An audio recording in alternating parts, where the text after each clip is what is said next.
Ladies and gentlemen, welcome to this latest teaching session in the course on technology and the future of medicine. Today, Dr. Zaiane is giving the main lecture. This will be Artificial Intelligence, Part 4. I just have a few remarks.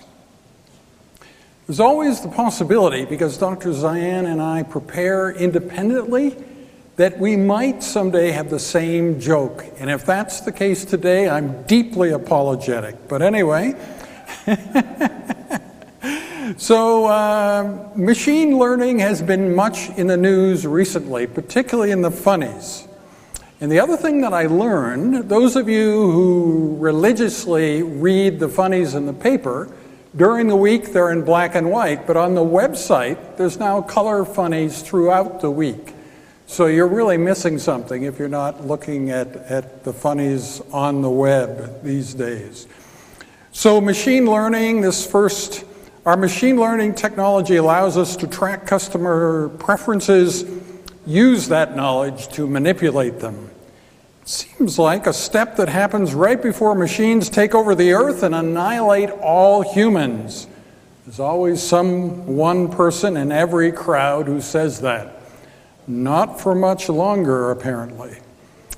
And the second one, you're familiar with this guy who you probably don't respect very highly, and his computer doesn't respect him very highly either.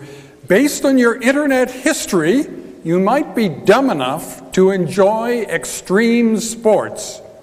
Click here to buy a ticket to base jump from the International Space Station. And he says, I think the internet is trying to kill me. We call it machine learning. Okay. Now the other thing that happened just a couple of days ago is the renaming of the Singularity Institute of Artificial Intelligence. Some of you may know that last May I gave a lecture critiquing the Singularity Institute of Artificial Intelligence.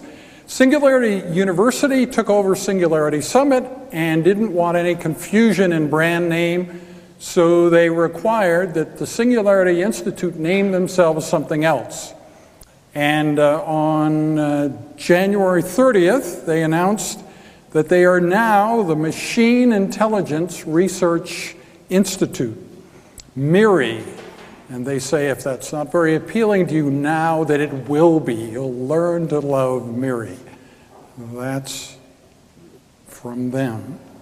And speaking of Singularity University, Jonathan White, whose lecture is on the main homepage for this course, and you probably all have watched that, he's now, at this very moment, attending FutureMed at Singularity University, and this is being streamed live. Now, I realize there's a new vulnerability that I have now because I'm going to tell you how to get the live stream, but it's sponsored by Coors Light. And I just want to tell you this, that there's this 16-second promo for Coors Light every now and then.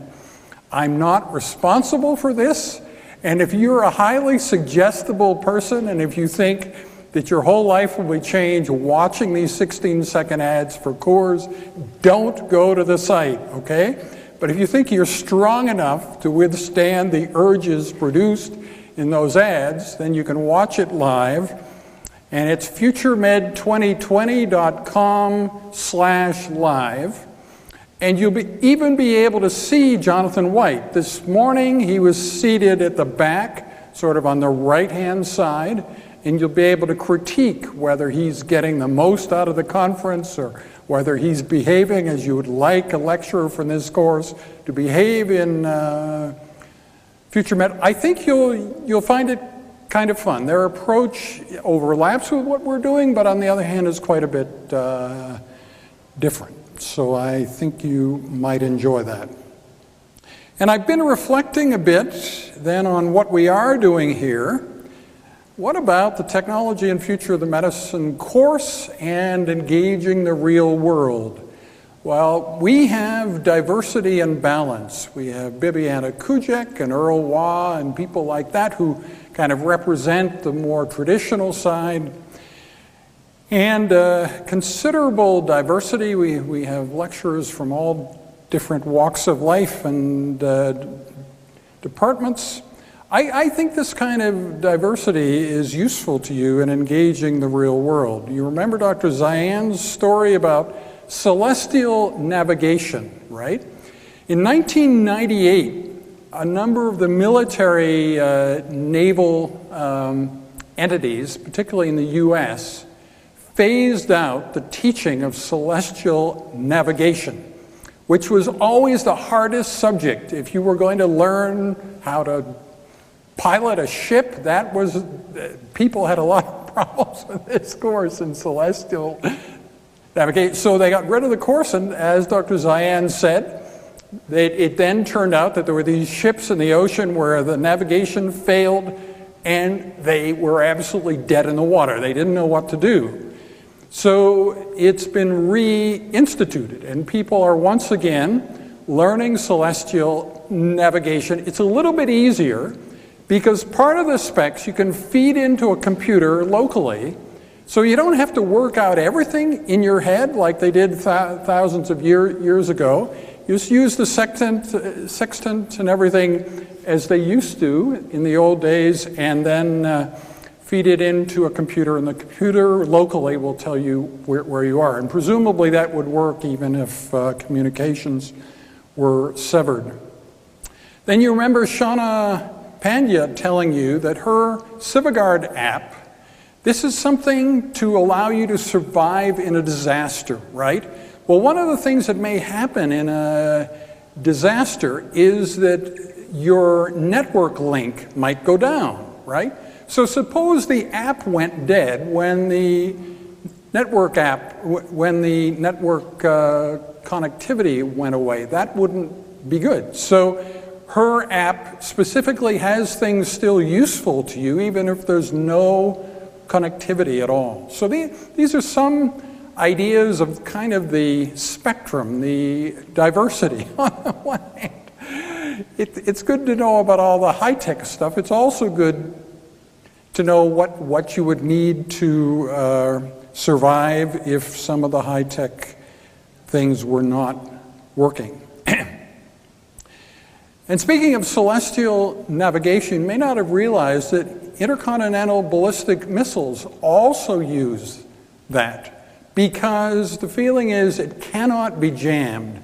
It's the only navigation system that nobody could conceivably mess with. Nobody's going to move the sun and the stars and all that sort of, nobody has that power, right? So if you fire a nuclear weapon missile at somebody, it's probably likely to be partly piloted, believe it or not, by this celestial navigation, the same thing that sailors have been using for thousands of years. So I think that there's some argument that individuals, people like you, need to be kind of street-proofed with this combination of a spectrum of knowledge for success in life, both financially and survival-wise.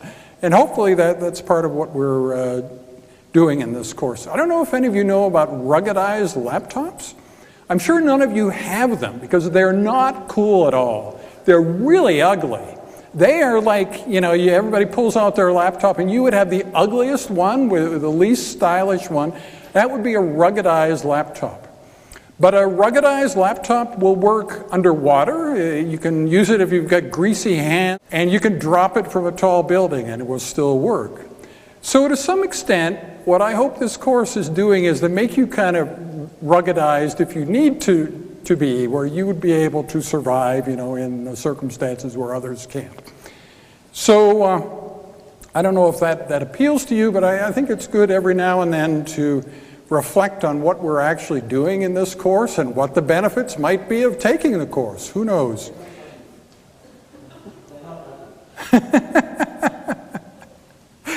Okay, so any questions about this? And now we will, but there's nothing underwater today and there's no drops from high buildings. There are other exciting things, but nothing quite like that. Nothing that you need to be ruggedized for today.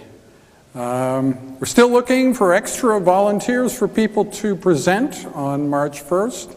That's a bit of risk-taking you could take. Okay, so now we're on to Dr. Zaiane. Well, good afternoon.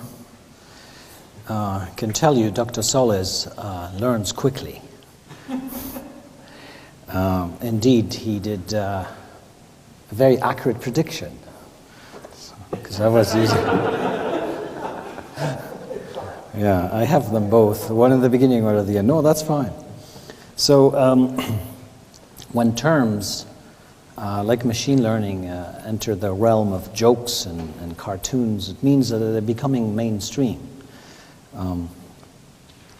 But caution, there's a warning there. They may enter the mainstream as a term, but as long as people don't understand what they are, it's not really mainstream. And my goal here is to make you more aware of what machine learning entails and how machine learning is becoming indeed mainstream. It's everywhere. You use it without knowing, and it's becoming more a reality every day. So that's basically the goal of this lecture. The rest is just filling in the blanks. So today is the fourth lecture, and I'd like to start with a quiz. Don't worry, it's not marked. So the quiz is the following. This was in the newspaper and on CTV News in Vancouver. The Vancouver General Hospital is trying this robot. They call it TrueD for disinfection. The robot stops pathogens that routinely compromise healthcare. So in the hospitals you have C. difficile, you have also, in these days you have the flu, you have different viruses, and they are working hard to reduce that, because people going to the hospital for some injury, they go home with other diseases, and that's terrible. So they're trying this new robot. You put it in an environment, in a room, and the robot with some cameras on top will identify the room, the dimensions, the different objects in the room, and then decide the kind of ultraviolet rays to use to bombard this room, and then kill, not really kill, but change basically the DNA of these bacteria and cells, and then they can't multiply anymore and they die. So my question is, this is a robot, is TrueD an intelligent robot? Yes or no, and why? That's the quiz. Based on what you saw in first part, second part, and third part. Who can volunteer an answer?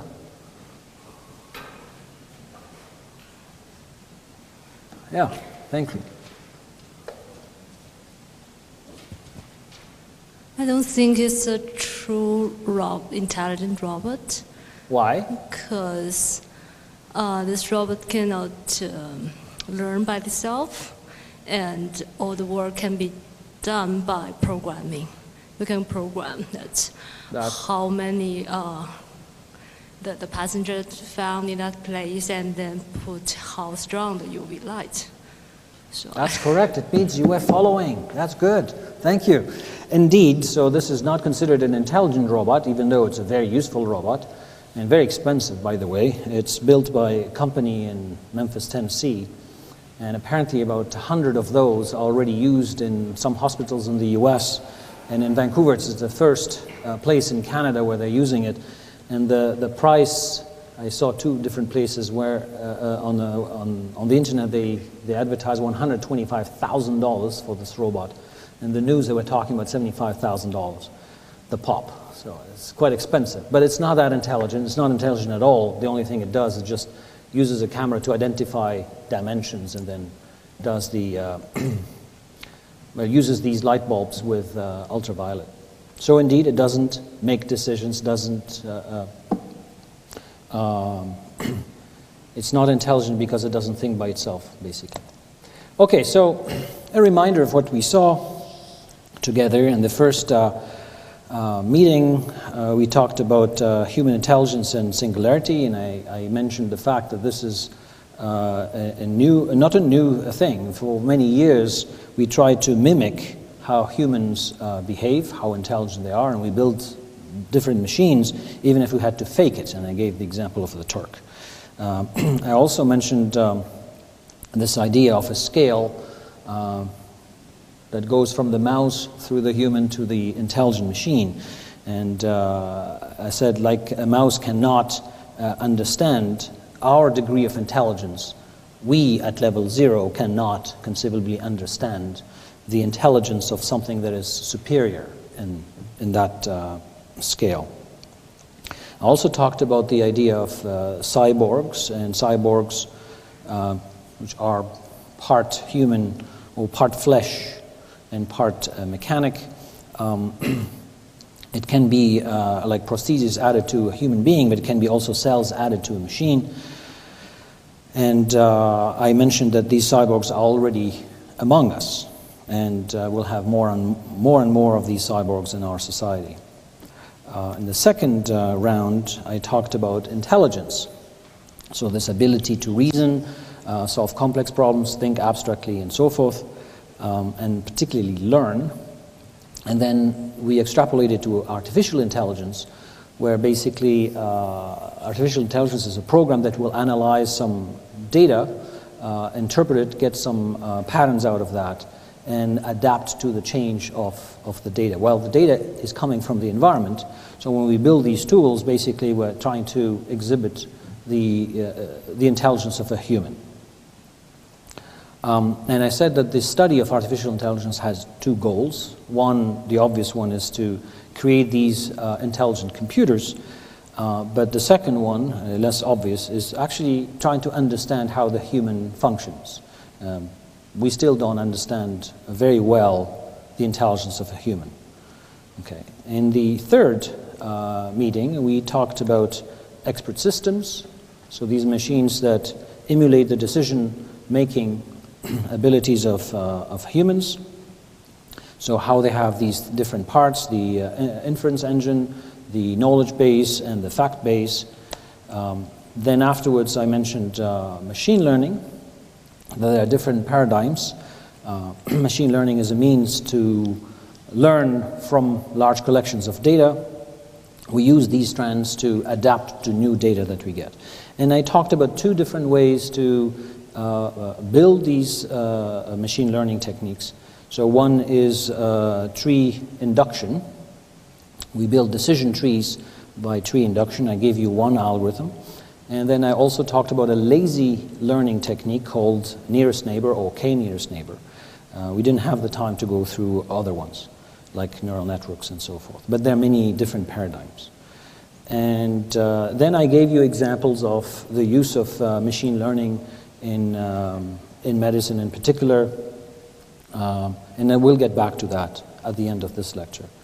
So now we are at the fourth lecture, and I'd like to very quickly talk about what is data mining. This is yet another term that is used by Dilbert, so it's mainstream, but many people don't know what it is, and they use it anyways, but particularly in marketing. But it's becoming controversial as well, because people are feeling that their privacy is jeopardized because of data mining. By the way, the term privacy, I believe that we are the last generation that will use and have a meaning to this term privacy or privacy. Very soon, privacy will mean nothing. Actually, you can see it already. Our kids put their stuff online for everybody to see, and they don't realize the risks. But I'll show you some examples where you will very quickly understand that privacy is gone. Not because of data mining, but because of what some government agencies are doing. And we have no say. So what we haven't talked about last time is data mining. And data mining is basically the discovery of useful patterns or actionable knowledge from large collections of data. And there are many different patterns that we may target. So it's part of what we call knowledge discovery. Knowledge discovery is a long process, a repetitive process of different steps, and data mining is one of them. And often, basically, data mining and knowledge discovery, they use it as the same thing. They use it as synonymous, but in reality, they're not. Anyway, so here are the steps in the knowledge discovery process. Typically, you have to gather data that can come from different sources, and that's in itself a huge task. Then you have to clean the data, because the data coming from different sources collected at different times can be heterogeneous. Heterogeneous not just in the structure, but even sometimes semantic heterogeneity. And this is a very important task. I can give you an anecdote. A few years ago, NASA lost a probe sent to Mars because of a stupid glitch of heterogeneity. The programs written for the probe were done by a team in Florida and another team in Texas. But the one team worked with inches, the other team worked with centimeters. And they didn't realize that when they put the programs together. So you can imagine if you have an error in a few degrees in an angle and you're sending something millions of kilometers away, you miss your target. And that's what happened exactly with that probe. So data cleaning to eliminate this heterogeneity is a humongous task. After that, we have the data selection, because the data is very large and you have to select the data that is relevant to the task at hand. And it's only then that you start doing what we call data mining. Data mining basically is crunching this data, squeezing the data, as I wrote here, to get the important patterns that are relevant for what you're trying to do. And after that, it doesn't finish there, because the patterns you have to make sense out of the patterns that you get. And there is evaluation of those patterns to make them actionable. So you can use them within a software, or you provide them to a decision maker. So this whole thing is called a knowledge discovery process. And well, data mining, this box that I called crunching and squeezing the data, well, there are many different subtasks in there that are part of data mining. I talked about supervised learning, so machine learning. That's part of data mining. This is what we call classification. Remember the metaphor that I used with buckets and the kid trying to put the balls in the different buckets. That's what classification is, trying to put them in different classes, different buckets. There's also clustering that I'll talk about very quickly here. There's outlier detection, there's association rules. So I took some examples of tasks to give you basically an idea about the variety of kind of patterns that we're trying to extract from data. So clustering, or we call grouping, is when you get data that hasn't been labeled before, so there is no training. That's why we call it unsupervised classification as well. And the task is basically to go through this data and find commonalities and group them.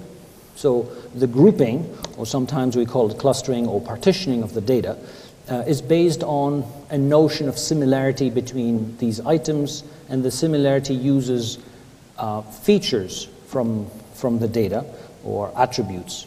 So there's a problem of feature selection, and then finding this similarity in this high dimensional space. And there are many sub-problems in there. For example, do you need to know the number of groups that you have to find at the end, or you don't need to know that? And there are many approaches. And then we have to characterize all these groups. So there are many applications to that. Imagine you have a group of customers and you want to target them with different ad campaigns. Well, you group them by their behavior, how they buy things, and you will only give them the ads that will have an impact on them. If you give them ads that don't have an impact, it's a waste of money and waste of time, and they will dump it in the garbage. It all can be used also in medicine, where you can group the patients by their similar reaction to medicine, for example, drugs. It's used in many fields. There's also the notion of what we call soft clustering. So the clustering allows overlapping between clusters. So elements can belong to different clusters at the same time. This can be, for example, practical when you're trying to group documents. Some documents may discuss different topics at the same time. So if the groups are the topics discussed, well, a document that is discussing two different topics will end up in an overlap between two clusters. The other task we have in data mining is, for example, outlier detection. Outlier detection is very similar to the notion of clustering, and basically you're trying to find aberrations, things that are rare, that will not fall into a cluster, a group. Well, the techniques are completely different, obviously. These aberrations can be errors. So you have measurement errors, for example. You want to identify them, so you want to remove them in order to build models that are not impacted by noise. Or it can be something that is not just an error, but it is there for a very good reason, and you want to detect it. So applications are, for example, detecting fraud in financial transactions. Something that is really unusual, you flag it, and then you will investigate it to see if it's a fraud or not. Discovering of criminal activities in e-commerce, identifying network intrusions, so somebody accessing the network and shouldn't be there and is behaving differently from the others. That's how you detect it. There are many even applications for monitoring video surveillance, whether it's in a shopping mall or the military, looking at different objects moving in the fields. There are many notions of outliers. If you take a distribution like in this first graph here, an outlier is basically something that is 3 sigmas away from the median here. So 3 standard deviations away, left to right. But this is the typical definition of an outlier. But if you look at the data at higher dimensionality, so in this case I'm looking at 2 dimensions, you can see that there are some trends. Like here I have a line, and these guys here are now the outliers. If I collapse it on this axis, these are not outliers, they end up actually in the median. This one is not really an outlier, but when I look at the 2 dimensions, then suddenly they become outliers. Notice that if I add 3, 4, 5, 100 dimensions, then the notion of outlier becomes very fuzzy, because everything is an outlier. Here's another notion of outlier when you have time series. So these peaks are considered outliers because they're different from the normal signal.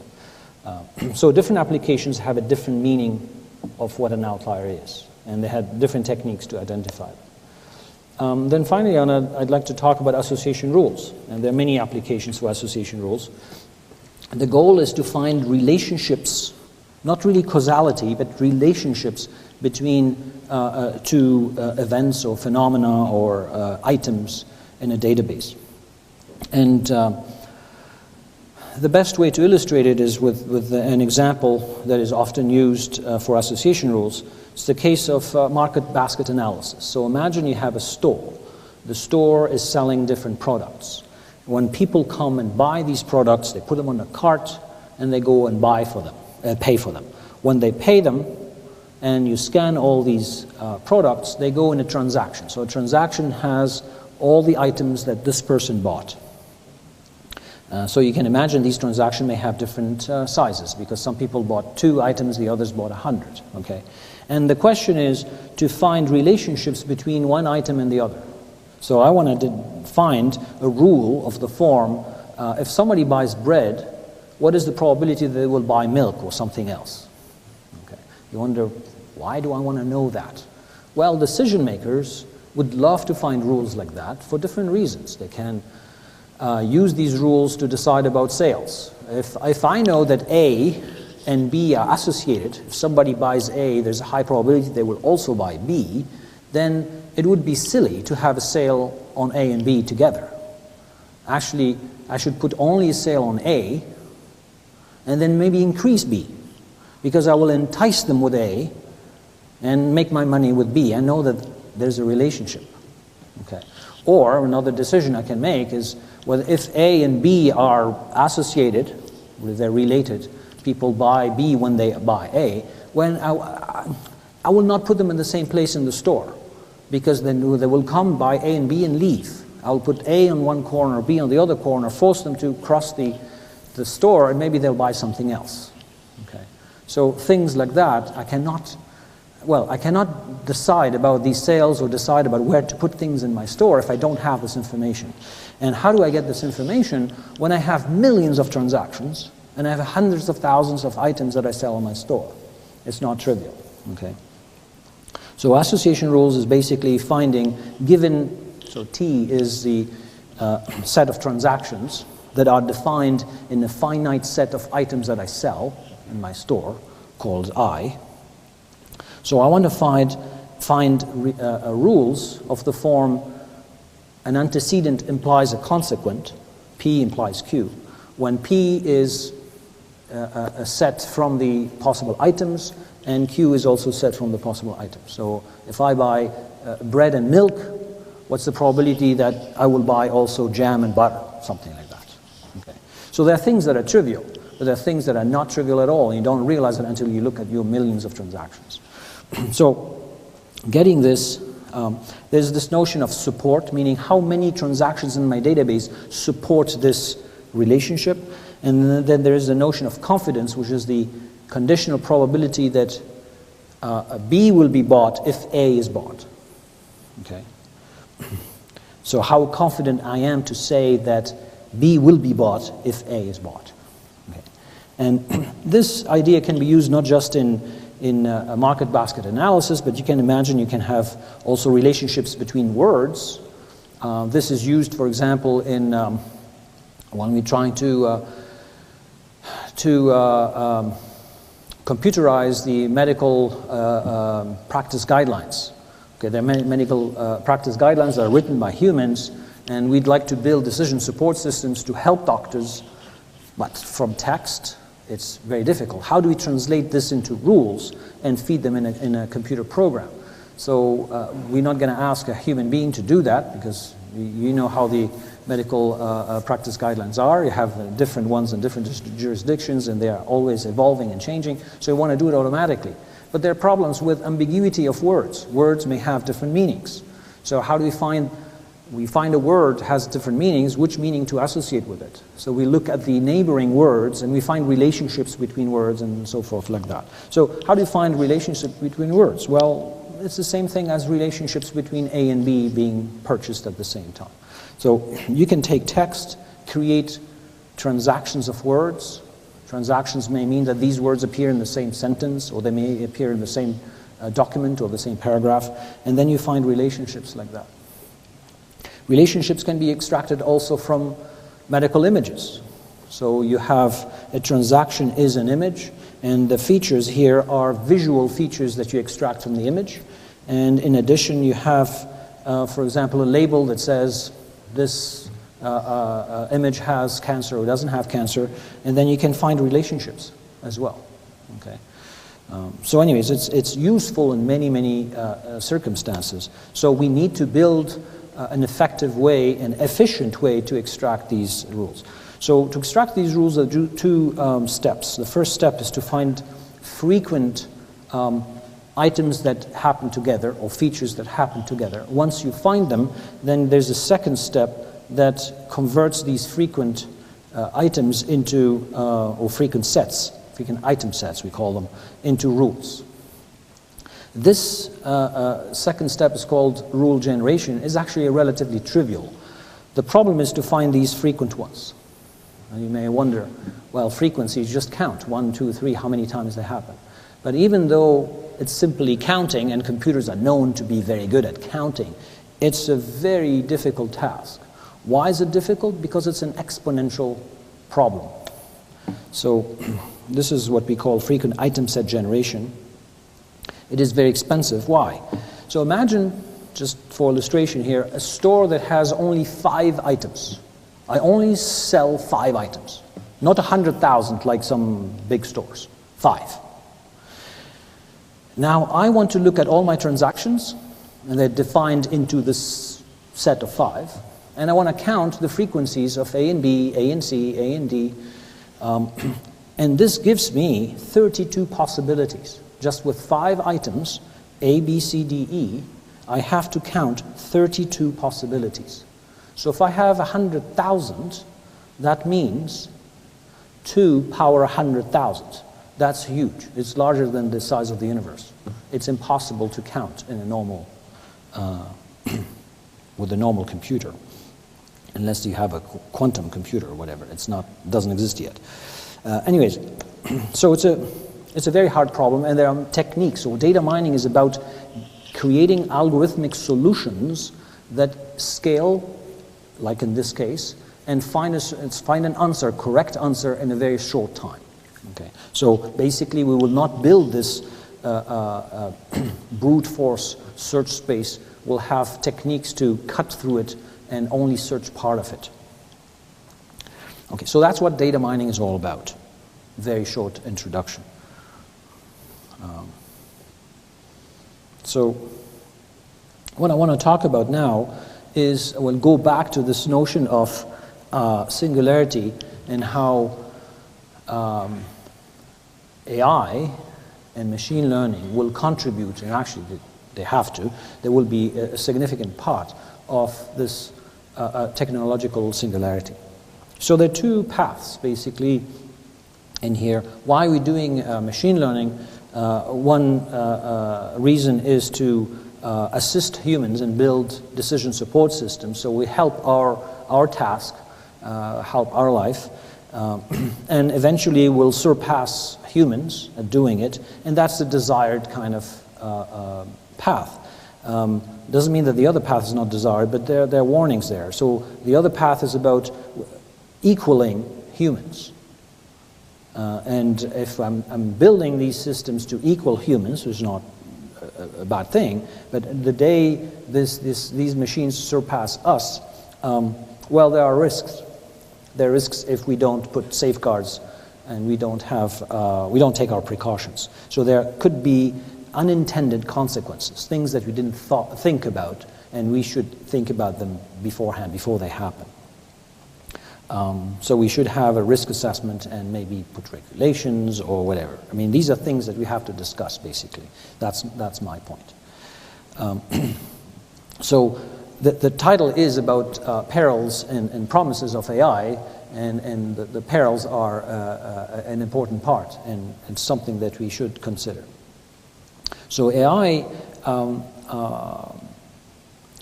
well, today all the AI solutions are trying to mimic humans in their tasks they do. And we talk about, what did we call it, the soft AI and hard AI. So there's the true AI where indeed the machine is thinking, and we haven't reached that. And there is the fake AI where we're trying to mimic. So we exhibit the behavior of humans, but using a machine that counts ones and zeros. So the machines that we have now, the algorithms that we have now may seem intelligent, but in reality they're just algorithmic code that follows a very specific process. Like forecasting the weather, it may be very intelligent. Indeed, it's using very sophisticated models, market predictions, medical decision support and diagnostic, natural language processing, automated aviation systems. You know, today, actually, planes landing using the computer are safer than humans landing them. When there's fog and visibility is terrible, the pilot presses the button and let the machine do it. It's safer. Is it intelligent? Yeah, it exhibits an incredible intelligence, but in reality, it's not thinking by itself yet. So, but one day, machines will start writing code to improve themselves, and that's where things may change. If you know about quantum computing, I think we have a presentation about quantum computing.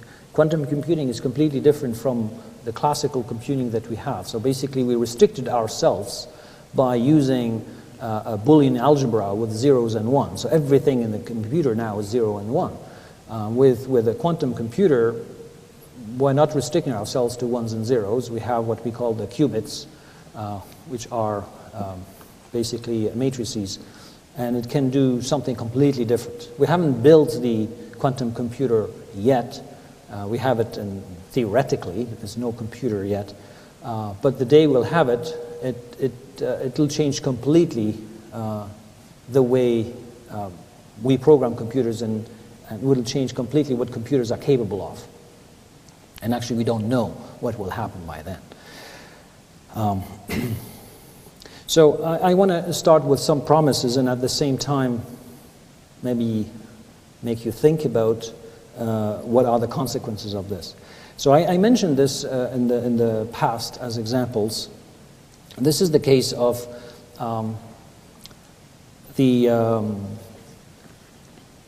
blind people, people who lost their sight, basically. They can't see anymore because of degeneration of the retina.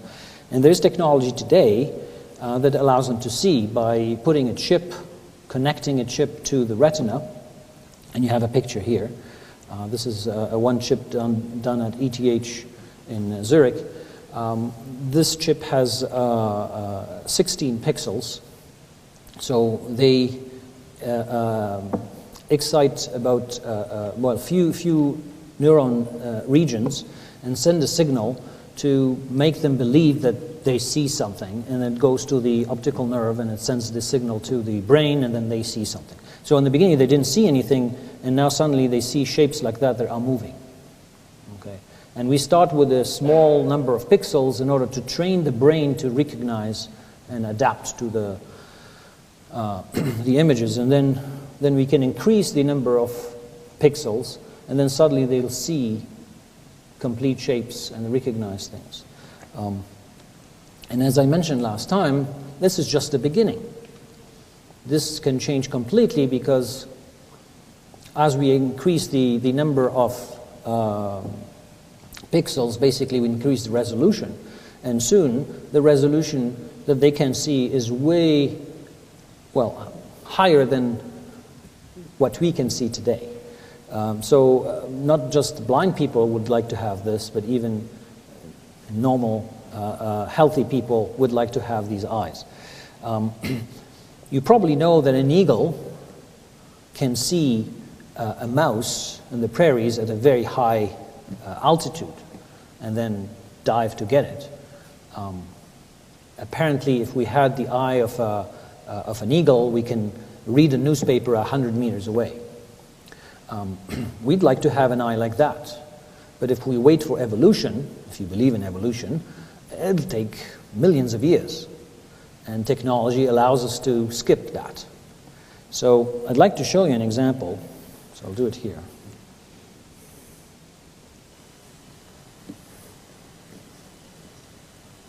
I don't know if you see. Can you see the two tourists talking about the postcards? And can you see that? No, it's right next to the taxi with the license plate Y4CG. No, you can't see that? Oh, come on. Can you see them now? No, you can't. Oh my, come on. It's right there.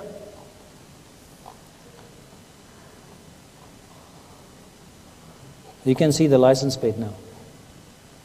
So if somebody tells you that I can give you an eye for $100,000 that can see that from far away, wouldn't you like to have one?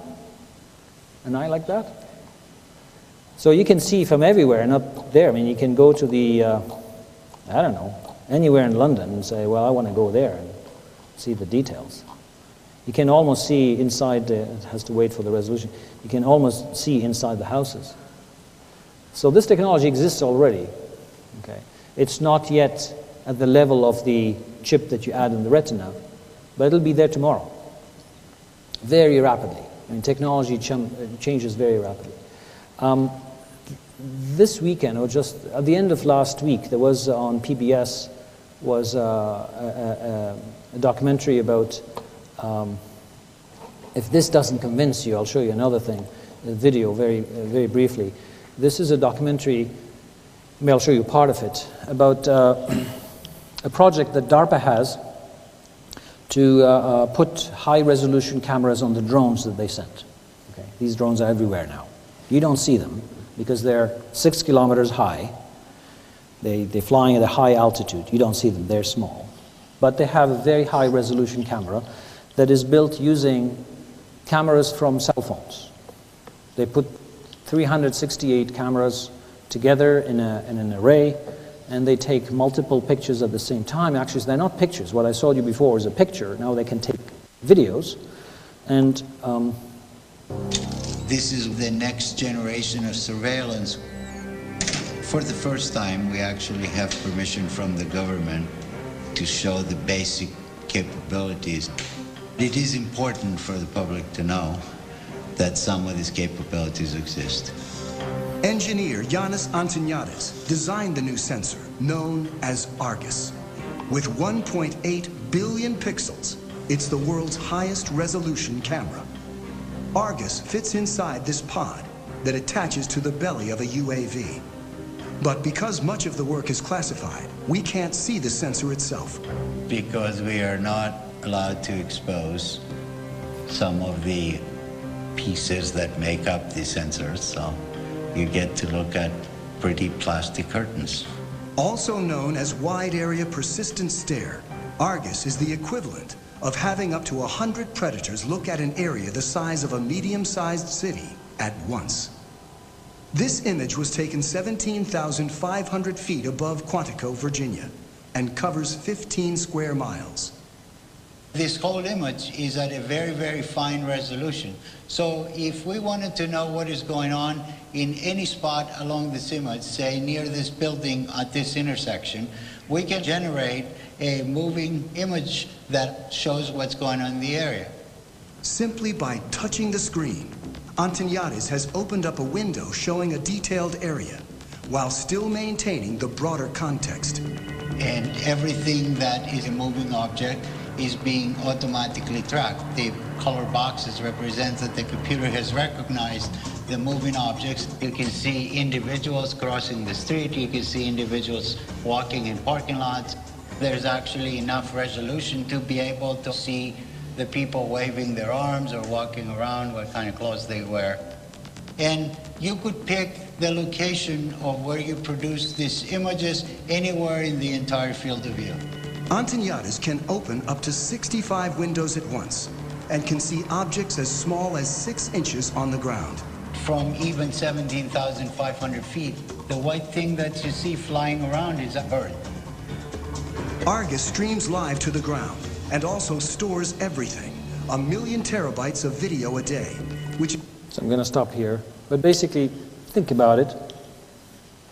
The picture that I showed you before in London, the 2 tourists, I just zoomed in and zoomed out. It's a still image. And you can imagine, yeah, you could have an eye that can see that. But here, this is more. It tracks any object that is moving, so it's in a video, and can do it at the same time for all this area. The human being was able to open 64 images to see it on the screen, but the computer can do it simultaneously on every single object that is moving in there. So if you have that capability, well, think about an intelligent agent that has that capability, and at the same time that being is more intelligent than us. It's frightening.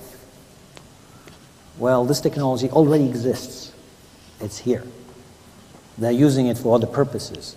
And when you have something like that, you can imagine that the notion of privacy is gone. That's why I said in the beginning, there's no more privacy. This is the last generation that knows what privacy means.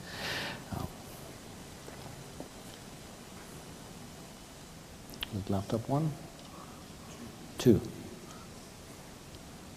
Yes.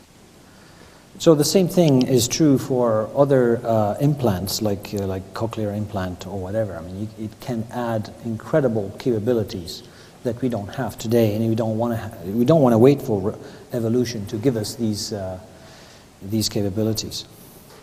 So, indeed, very soon we'll have people who choose to become cyborgs, and we have to think about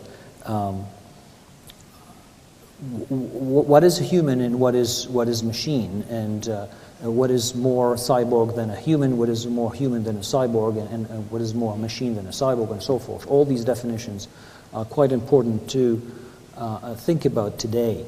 There was an interesting movie, and I haven't seen it, but a colleague of mine, I was telling him about this talk, and he mentioned this movie, and I saw the trailer. It's actually quite interesting. It's called the Bicentennial Man. So it's a movie that came out in '99, and it's the story about this robot that improves by adding more flesh to it, and at one point went to ask for more rights, and the judge rejected that. Well, it's a movie, we laugh, but actually we should think about it, because it'll happen. And then you have to think about what rights these machines have, and what rights do we have, and who's superior to who,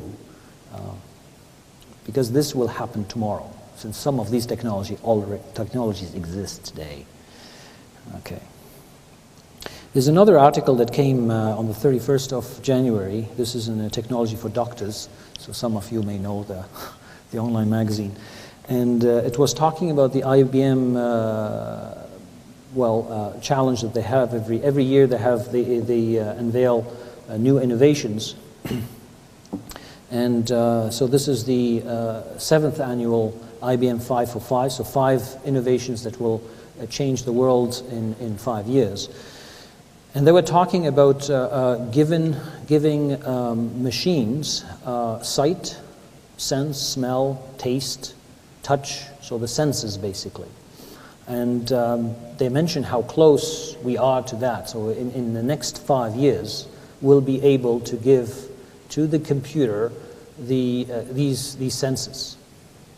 I mean, tasting something for you, it will tell you whether it's good or not, whether you will like it or not before even you taste it yourself. Or, I mean, it'll touch things. It'll the way we interact with our environment is thanks to our touch, to our senses. So now machines have the senses. Well, very soon, anyways, and this will change completely the notion of machines and our interaction with them. So this is about the DARPA drone definition. By the way, that camera that you saw that is installed on the drones is made with, I didn't show you the whole video, but it's made with 368 cameras that you have in your pocket today. It's phenomenal. Okay, so I touched on that a little bit, but Isaac Asimov, who's a very prolific writer, wrote in the 70s these rules, the laws of robotics, thinking that if we have these laws and we put them in a robot, we'll have a safe environment and the robots will not harm us. Basically, the first rule says a robot may not injure or harm a human being, or through inaction allow a human being to come to harm. So it should always go and help a human being if this human being is in a position that may injure him or her. And the second rule says that a robot must obey the orders given to it by a human being, except when such orders would conflict with the first law. So I cannot tell a robot, go and injure that person, because it will not injure a person. And finally, the third law says a robot must protect its own existence as long as such protection does not conflict with the first or second law.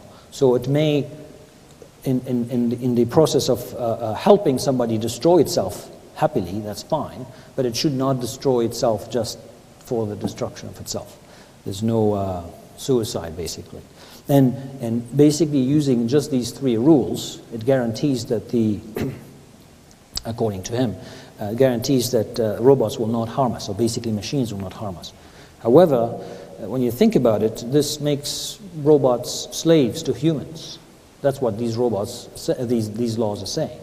But if the robot is intelligent enough, and maybe even more intelligent than us, they will immediately see that, hey, this is unfair. Why should I be your slave? Okay, so they may revolt. So this is, this is a favorite apocalyptic view that many movie makers like, and we saw many movies like that, but it doesn't have to happen like that. I mean, we can put safeguards and make it better for us. And the idea is to teach these machines, rather than teaching them these 3 laws, we can teach them ethics and make them ethical machines. And maybe they'll become more ethical than us. But as you may imagine, the notion of ethical, what is right and what is wrong, may be different from one culture to the other and one time to the other. So what is ethical to a machine may not be ethical to us, and vice versa. So there are some interesting twists there. So very quickly, in the few minutes that I have left, I'd like to go through some of these promises that are already here, promises from AI. Everything that I talked about, except this idea of robots becoming more intelligent than us, everything else is already here. Okay, so it's very difficult to predict the future. I'm not showing you any technology from the future because we haven't been there. But for some people, it may look as the future, because the future is already here, but it's unevenly distributed.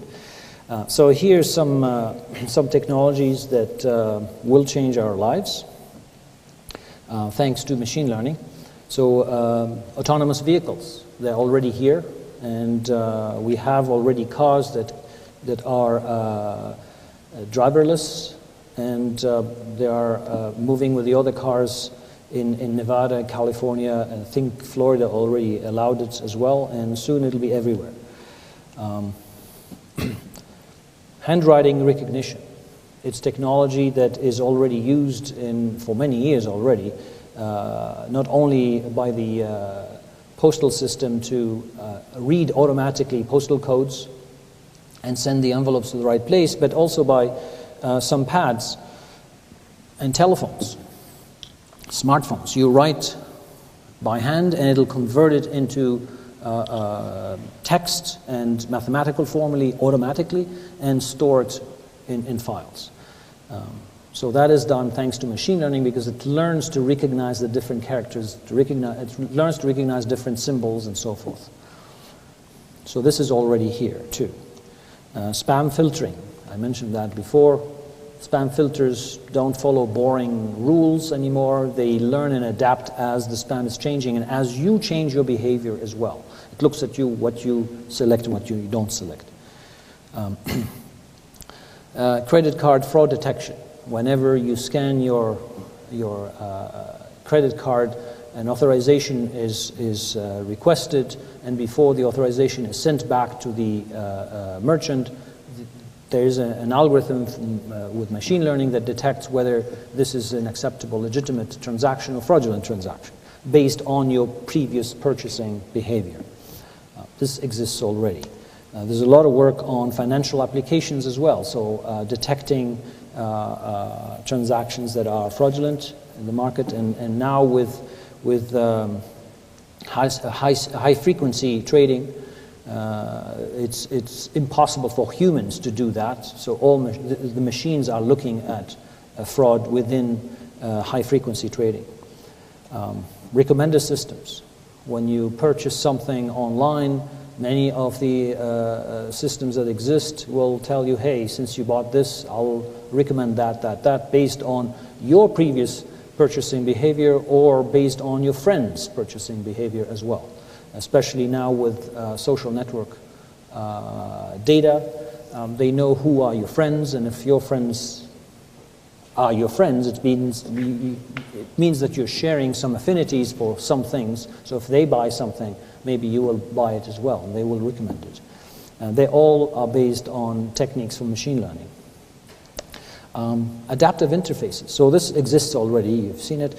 Adaptive interfaces exist as well. If you are among those that have 500 friends, I don't know how, but some people do, 500 friends on Facebook, for example, it's impossible to look at all the activities of these friends each time you go to Facebook on your wall. There's no way. So what Facebook does, it will look at your previous activity, what you liked, what you shared, what you visualized, and it learns what you actually normally like seeing, and it filters that, it displays that, and everything else, it doesn't display it, because you can't see everything. So it's done automatically. There are also, I think I mentioned that before, there are smart remote controls that learn about your preferences, what are your preferred channels on TV. And rather than going to next, if it sees that you always look at, for example, sports, after a while it'll skip from one sport channel to the other and ignore the rest. Okay, so it learns. And if you have different members in the family, it will recognize the different preferences of the different members of the family. So these exist already. Okay, they're now sophisticated systems that exist already, but in the labs, but soon they will be commercialized. And I can tell you, many people are interested in this, in particular the military. There are interfaces, we call them human brain interfaces. So it's like a hat that you put, and it has electrodes, and it reads the brain activity, and it translates that into signals. And then you can send messages without touching anything. So a paraplegic, for example, on a wheelchair can send commands to the wheelchair: turn left, turn right, go forward, stop, just by thinking about it. Actually, the way we do that, it's not thinking, oh, I want to go forward, I want to go backwards. They think about moving an arm, even though they don't have an arm or they can't move the arm. But just by thinking that, we say that's associated to turn left, for example, or turn right.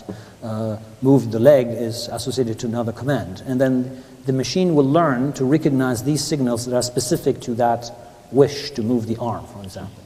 And then that's translated to the wheelchair to turn left and right, forward, backward, and so forth. But there are more sophisticated ones where you can control a cursor on the screen, and you can type. You can select A, B, C, and type messages without touching anything, just by thinking about it. And why the military is interested in that? Because you can imagine a pilot. Pilot has two hands doing different things, and at the same time they can have a third hand by thinking about commands to do. Okay. So these things exist already today.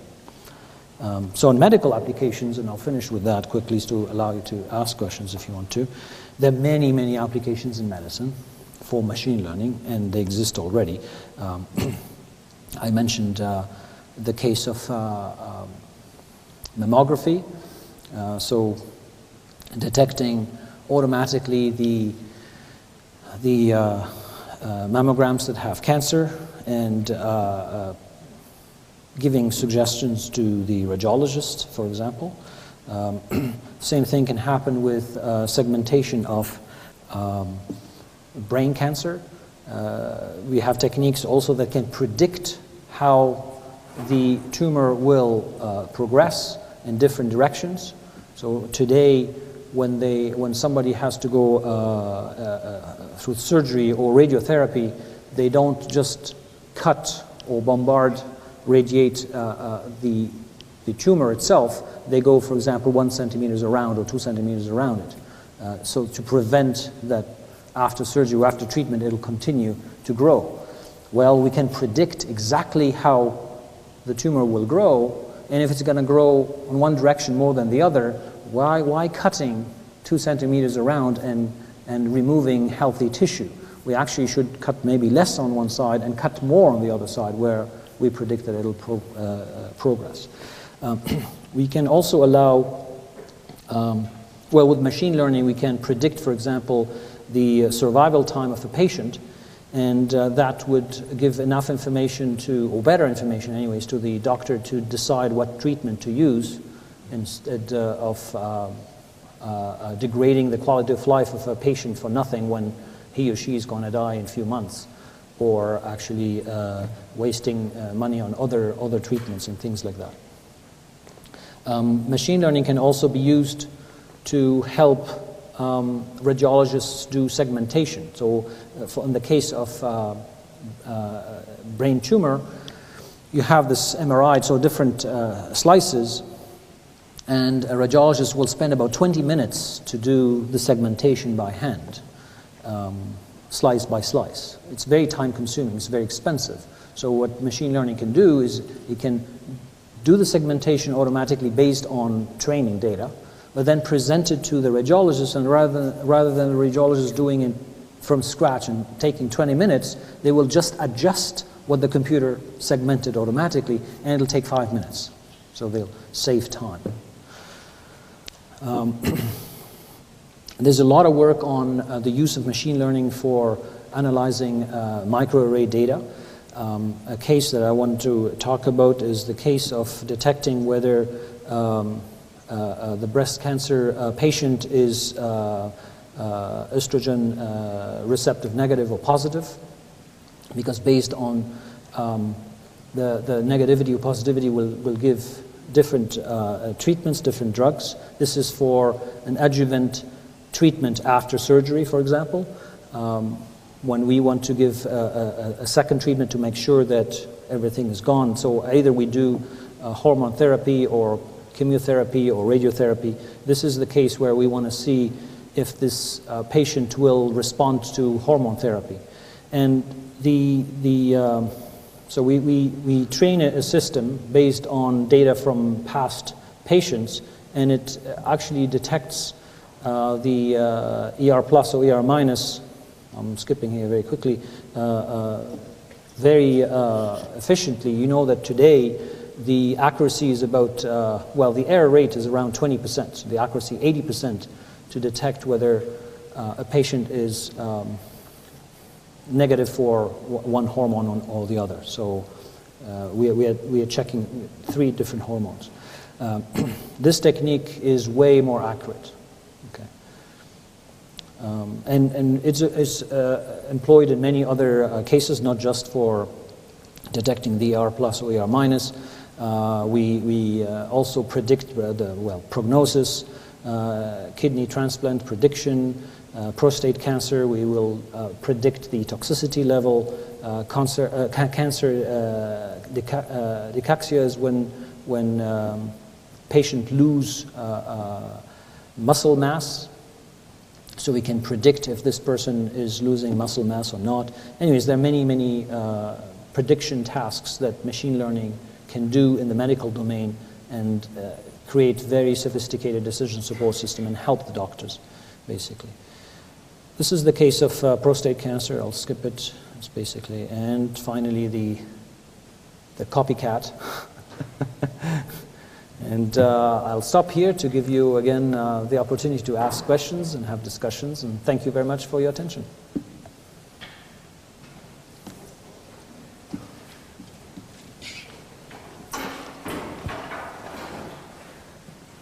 Hi, I think it's very interesting, this talk. Thank you. And now that IBM is designing a computer that can have 5 senses, like feeling, do you think that one day the AI will have the similar feeling as humans have, like emotion or mood or hate or dislike? This is a tough question. Movie makers will tell you yes, because all the robots we see have emotions and stuff at one point. While other movie makers, like Data, doesn't have emotion. If you see Star Trek, we don't know. I think we will at one point. How far in the future, I don't know. We have to understand how emotions work. I mean, we have hormones. It's a complicated thing in humans. Why we're sad, why we're depressed, and it's very complicated. We have to first understand it. That's why I'm saying AI is also helping us understanding how humans are functioning. We may not have to do exactly how we function. We're not going to put hormones in these computers. We'll probably simulate it if it's useful. If it's not useful to have emotions in a machine, why bother? Maybe it's useful. I don't know. We have to ask philosophers. But I believe that if it's useful, we'll be able to do it. Yes, do you think it will develop their feeling automatically? It's AI now. See, if I take the example of the mouse and the human, and if I see a mouse in my garage, I'll put a mouse trap. Will I have pity on that mouse and say, no, I should not kill it, it's unethical. I will trap it with a safe trap and release it somewhere else. But if I release it somewhere else, it'll go to my neighbor or maybe come back. Well, might as well kill it. That's still ethical, at least. So now I extrapolate this to a machine. The machine, super machine, looking at me, I'm the mouse now. Will I squish it or not? Or no, I'll have pity on this human being. I don't know. It's an interesting question. Maybe in that case, emotions is it's interesting to have in machines. These are very interesting questions, and I think we should think about it and discuss it early on, meaning now. Yeah. Thank you. Okay, thank you.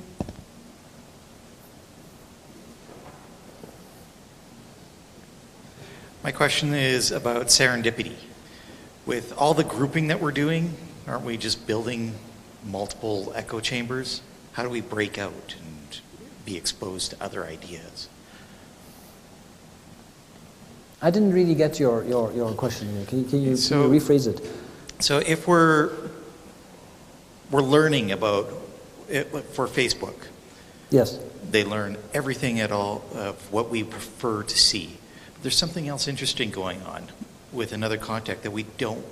I know. We've been phased out of that. Yes. How do we allow for... I agree. So there are techniques to do that. For example, web pages. Okay, so I may recommend a web page in order to make sure that you go to web pages that you haven't seen. So I will recommend pages based on your previous navigational behavior and your friend's navigational behavior or whatever. So what is your navigational behavior and your friend's navigational behavior is based on pages that existed. Now here I'm adding a new page that never existed before. It's a new one. If I only base my algorithm on previous behavior, I will never recommend that new page. So you will never see it. Not only that, if I recommend pages and you go to these pages, basically I reinforce those pages that I'm recommending and everything else will not be seen. So there are techniques to inject new pages or pages that haven't been seen in the recommendation as well, to give them a chance to be covered.